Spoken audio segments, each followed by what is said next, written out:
back into form. In fact, the importance of having the former captain of the Indian team is known to everyone. Dhoni has the shrewdest of minds in the game, and his expertise in the game is unparalleled. And we now go across to our correspondent Tapas Bhattacharya. Tapas, well, Dhoni likely to be in the ICC to play in the ICC World Cup. How do you see the events turning out and this sudden change? Well, it's not sudden change. Basically, it was there. If you read the way MSK Prasad has spoken about in the way his eulogy was that MSK Prasad has categorically said that the MS Dhoni is an integral part of India's plan for 2019 Cricket World Cup, and that's one of the reasons why he has been in the thick of action. They made sure, the selectors made sure that they gave him enough time to recover form. Remember 2018-27 was not a great time for him and he had a loss of form. So that is something that bothered a lot of players, a lot of people, especially the selectors, because of the belief that MS Dhoni still has it in him to make it to the playing 11 for the World Cup. So once he recovered from that loss of form in the Australia series and now in New Zealand, he's somebody who you can bank upon, especially in the middle order, and at the same time providing those valuable suggestions on field. We have seen in the tour against in India's tour in Australia down under, and as well as in New Zealand, that his keeping behind the stumps, his cricketing acumen per se is something that a lot of players swear by, especially on the field. He marshaled the troops along with the captain. Virat Kohli is there, but there are many a times Virat Kohli has to field at the boundary area, so he has to, it is the responsibility goes up to MS Dhoni to make sure that the fielders are at the same at perfect position. We have seen him marshal the troops, marshal the fielders, telling them exactly at which angle to be present, so that they can get the most of the situation arising out. And that's one of the best part of MS Dhoni. And having him in the side do provide you heaps of experience, and that's something that India will be banking desperately going into the 2019 Cricket World Cup. Right. Well, it's a big relief for fans in particular who were very disappointed, heartbroken, in fact, when Dhoni had announced that he would not be playing any further in his career. But what would you say took the selectors so long? They're talking about his form, that there was a dip in his form. But clearly, from what you've just said, there's more to Dhoni in the Indian side than just his form. Yeah, absolutely, and that's one of the reasons why you see in this probable team that Indian selectors are planning to prune to 15. We have already got 3 wicket keeping specialist players. You've got MS Dhoni right at the peak of the order. He will be playing in the playing 11. But at the same time, you've got Dinesh Karthik also making a case for him in the playing 11 for the World Cup squad. And then you've got Rishabh Pant, the young spunky Delhi dasher, who has done exceedingly well in the tour down under, as well as against New Zealand in the latest T20 matches. So you got those background done. You got those players who, if by any chance Dhoni is unable to play or has a loss of form, you have those players. But as I said, Dhoni's experience in terms of not just his batting. We all know the kind of batsman he is. He's a finisher. He has we all still remember that 2011 Cricket World Cup when he finished off that final against Sri Lanka. So that 6 off to win India that Cricket World Cup. So he has that power, he has that finishing ability, but at the same time, that cricketing acumen that you need to plan for each and every individual. You need to plan against each and every team in the World Cup, because remember, it's a 50 over cricket. You have to be absolutely dead sure about what exactly you want. One bad over, one bad session of play can ruin your World Cup dream, and that is where a player like Dhoni comes in. He is such an important member of this player of this team that he is there to help you out, even if the chips are down, if the things are not going at the way you want to. He can always come up with those amazing tricks up his sleeves. Right. Well, Tapas, thank you so much for joining us there. But finally, before you actually go, a quick word on the road ahead now for the Indian team, 2019 World Cup in focus. Yes, absolutely. We just have, five matches. We got the ODI series before the Cricket World Cup. From 24th, Australia will be touring India. They will be playing the T20 matches. But after that, they will be playing the ODI series. And these 5 matches will be what you call as a dress rehearsal for Indian team. Indian selectors will be keeping their eyes open. They have made it very clear that in the probable 15, they have almost kind of made up their mind. It's just that a couple of places that needs to be filled in. Once that happens, this series will give them an idea of who has the potential, who has the power, gumption to make it to this playing 11, and for the World Cup 15-member squad. So these, what you call this next five matches, next 5 ODIs against Australia will be a dress rehearsal. Right. Well, Tapas, thank you so much for joining us and for all those inputs. And well, Smriti Mandhana and Jemimah Rodrigues have climbed up in the International Cricket Council's Women's T20 International Rankings, released on Tuesday. Among the batters, Mandhana has jumped 4 notches up to reach the 6th spot. And Rodrigues, who amassed 132 runs in the recently concluded 3-match series versus New Zealand, has now grabbed the 2nd spot after having jumped 4 places. Mandhana also had a great outing against New Zealand, where she had an aggregate of 180 runs in the series. Mandhana had scored 2 half-centuries in the series. Among the all-rounders, West Indies' Deandra Doughton has grabbed top spot. And if it was Mayank Agarwal who dominated the Vidarbha bowlers before lunch, it was Hanuma Vihari who stood tall in the post-lunch session for rest of India on the first day of the Irani Cup, even as wickets fell in a rush around him.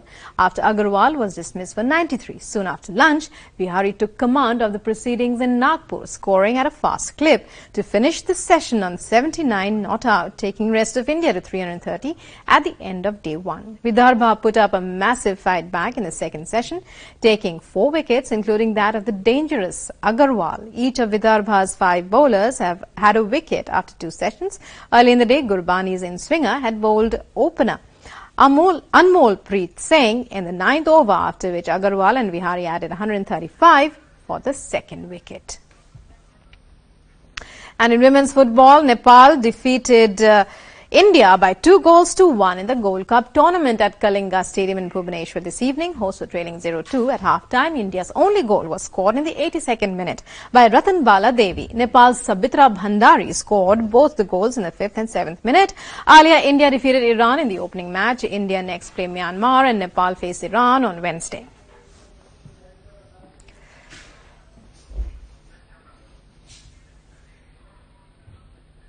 And knockout stages of the 2018-19 Champions League get underway tonight, with Manchester United hosting Paris Saint-Germain. In the first leg of the last 16 tie at Old Trafford, United have enjoyed a drastic improvement in their form since the end of the group stage. In December, when the draw took place, this looked like an advantageous tie for PSG, as United was struggling under Jose Mourinho.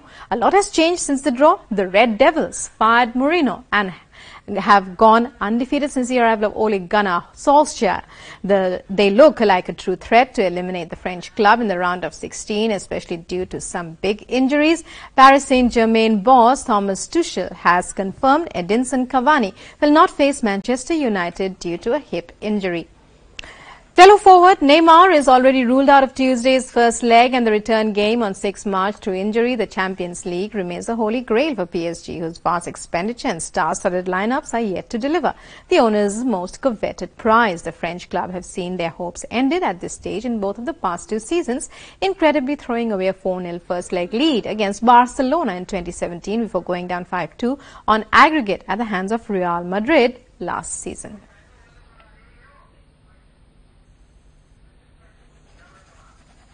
And Ole Gunnar Solskjaer says that now is the perfect time for Man United to face Paris Saint-Germain.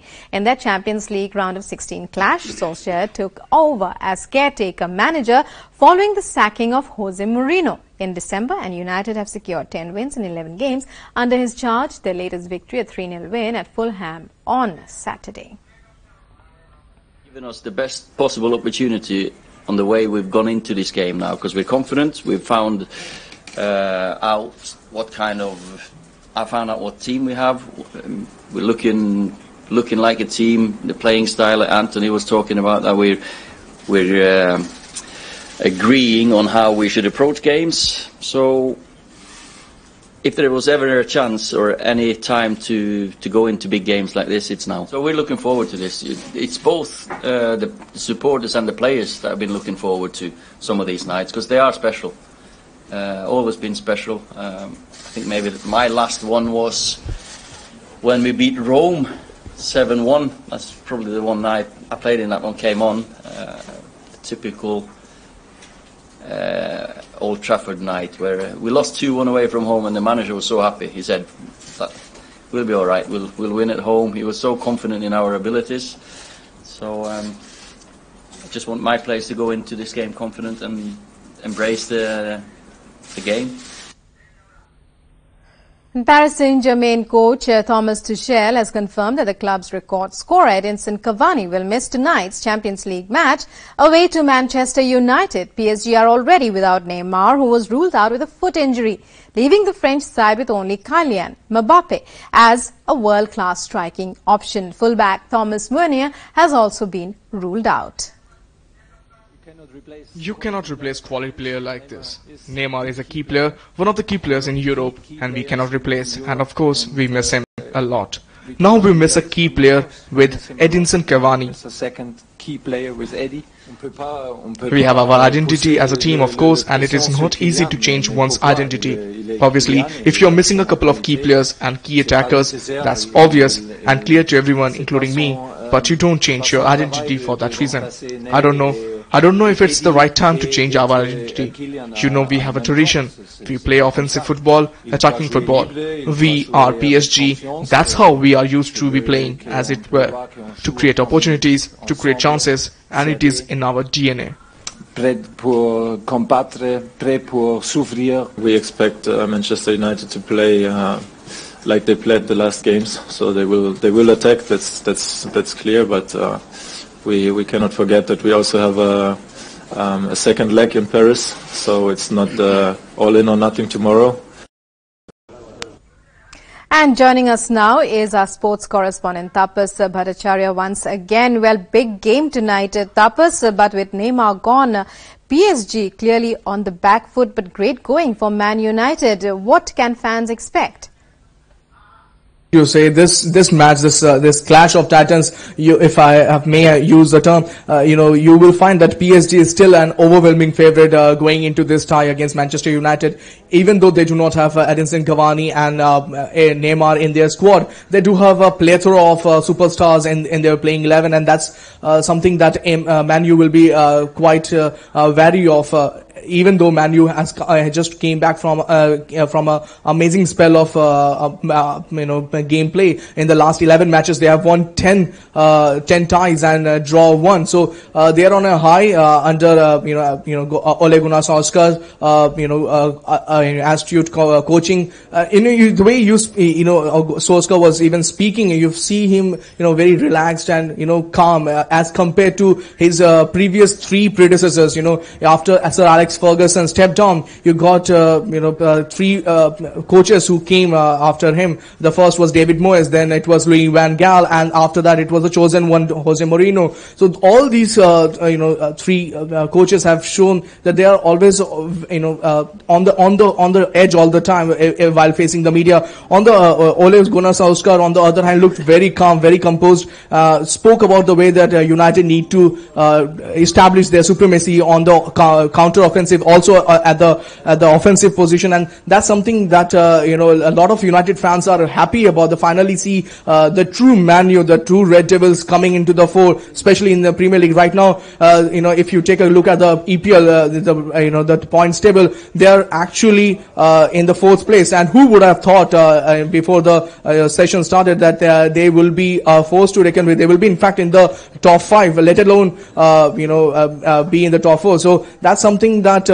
this team has done exceedingly well. The players like Anthony Marshall, Paul Pogba, Jesse Lingard, they have actually come good on their own under this new coaching regime. And if you go, take a look at PSG, they are their side is filled with superstars. Mbappe, the guy, the Frenchman, right. As you said, Tapas, there's still a lot going for PSG, even though, as we just saw in that report that they won't be having two of their biggest superstars, Cavani and Neymar, but they still have a lot going for them, and there'll be lots in store for fans, lots of excitement, and anything could happen even as the Champions League knockout stage begins. Thank you so much, Tapas, for joining us. And on this day in sports history, in the year 1949, was born one of India's finest batsmen, Gundappa Vishwanath. On this day in 1961, on this day, Mushtaq Mohammed, aged just 17 years, 82 days, made a Test 100 and became the youngest Test centurion ever.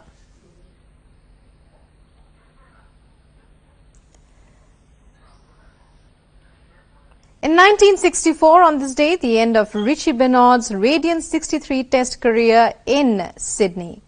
Benaud finished with 2,201 runs, 248 wickets, and the proud record of having never captained Australia in a series defeat.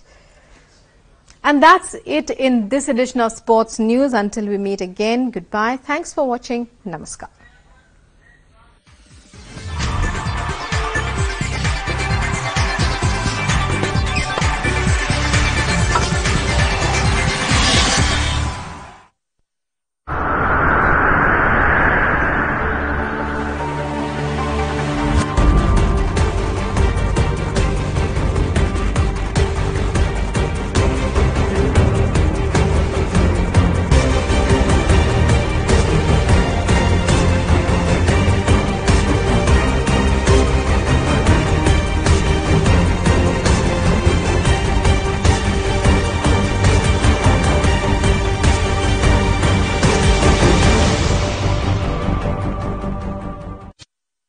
सरकार की कोशिश घर घर हो DD free dish मनोरंजन की दुनिया में धमा